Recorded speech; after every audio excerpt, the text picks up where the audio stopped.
So hey guys, I hope you everyone. आज से कुछ सीन ऐसा था कि भैया हम सुबह उठे एंड देन उसका भैया फिर हमको दर्द बहुत ज़्यादा ही हो रहा था। तो फिर हम चले गए थे भैया हॉस्पिटल वगैरह पापा के साथ, जहाँ पे हमने चेकअप वगैरह करवाया एंड देन उसके बाद फिर उन्होंने भैया हमको बांध दिया एक और कॉलर के लिए, सपोर्ट के लिए, बोन के लिए। एंड देन उसके बाद फिर भैया हमने पिया गन्ने का जूस, बड़ा गिलास 20 रुपये का। एंड देन उसके बाद फिर भैया मैं आके सो गया था। क्या शाम को फिर मैं वापस उठा एंड नहाया वगैरह एंड देन उसके भैया डीनो भाई ऐसे कुछ हमारे पास बैठ गए थे लालची खाने के लिए। खैर हमने खाना वाना तो कुछ खाया नहीं, लेकिन उसके बाद फिर हमने गए भैया मंदिर इवनिंग वॉक पे एंड देन इवनिंग वॉक पे गोपाल जी के दर्शन वगैरह करने के बाद हम रिटर्न आ गए घर पे। खैर उसके बाद फिर हम निकल गए 2 बजे रात को बीना, जहाँ पे एक मंदिर है जहाँ पे मतलब बोन्स वगैरह का इलाज होता है। तो भाई मेरी तो हालत ख़राब हो गई थी, सुबह से सोया वगैरह कुछ था नहीं।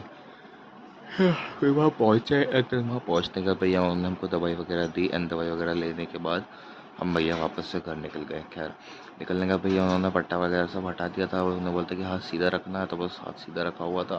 एंड देन उसके बाद भी भैया वहाँ से हम जब निकले तो गर्मी बहुत बढ़ गई थी। क्या दोपहर हो गई थी हमें आते आते। एंड देन उसके बाद फिर वापस में घर वर आ गए, फिर मतलब मैंने आराम वगैरह किया एंड देन उसके बाद वापस में नहाया एंड देन फिर हम निकल गए इवनिंग वॉक पे। खैर इवनिंग वॉक पे हम निकले एंड देन उसके बाद हमने किया गोपाल जी के दर्शन वगैरह।